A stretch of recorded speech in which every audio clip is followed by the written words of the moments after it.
તમામ મિત્રોને આજે ગુરુ પૂર્ણિમાના દિવસે ગુરુ પૂર્ણિમાની ખૂબ ખૂબ શુભેચ્છાઓ।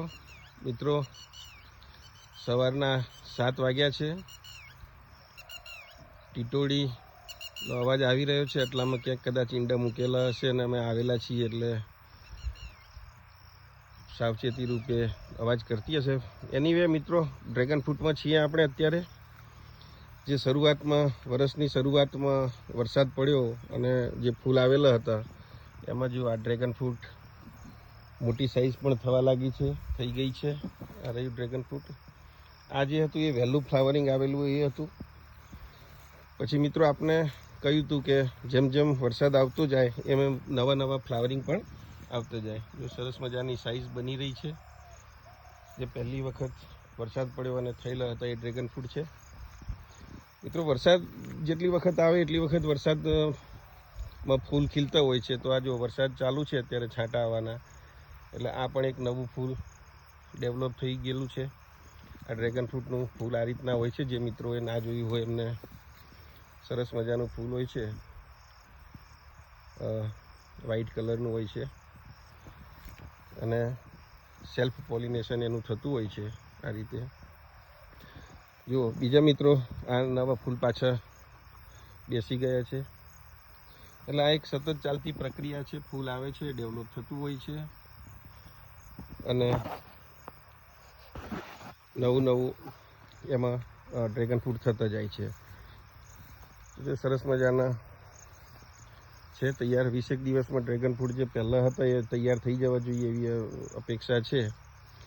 એની આવું મિત્રો, કેટલાક મિત્રોને એવું થતું છે કે કેટલું ઘાસ રાખેલું છે અંદર, ગંદુ છે બધું, પણ આપણે વીડીસાઇડનો ઉપયોગ કરતા નથી। કેમિકલ જે જંતુનાશક દવા હોય ને જે ઘાસનાશક નિયંત્રિત દવા હોય છે એનો આપણે ઉપયોગ કરતા નથી।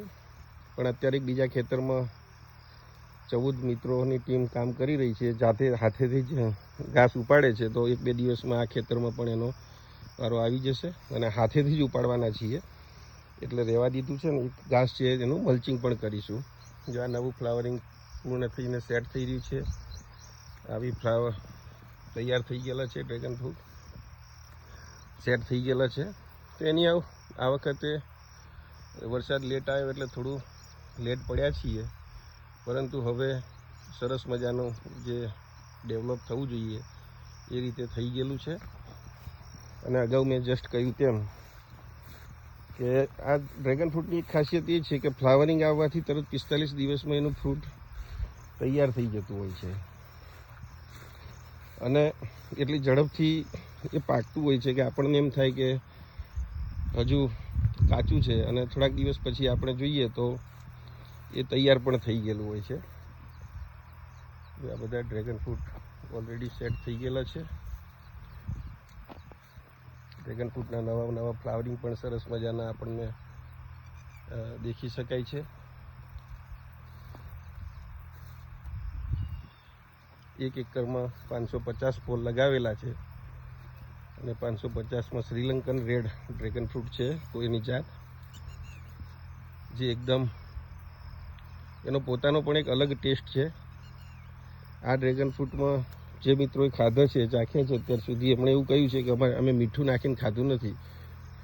નહીં તો જનરલી એવી ટેન્ડન્સી હોય છે કે ડ્રેગન ફ્રૂટનો પોતાનો કોઈ સ્વાદ હોતો નથી, પરિણામે કે મીઠું ને નમક, સંધા મીઠું, લૂણ એડ કરી અને લોકો એનો ઉપયોગ કરતા હોય છે।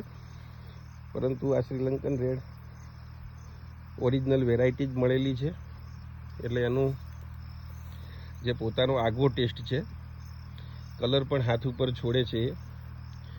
તો મિત્રો, એની બસ ખૂબ ઝડપથી ડ્રેગન ફ્રૂટ હવે જે પહેલો ફાલ આવેલો હતો એ તૈયાર થઈ જવાનો છે। બસ મિત્રો, હજુ આજે બીજું બધું ઘણું કામ છે, તો એ પણ આપણે વિડીયો શેર કરીશું। કેટલીક રૂટ કેરની દવાઓ આપણે જે છે કૃત્રિમ કેમિકલયુક્ત નહીં પરંતુ ઓર્ગેનિક બેઝ, એનો પણ આપણે ઉપયોગ કરવાના છીએ, એ પણ જોઈશું।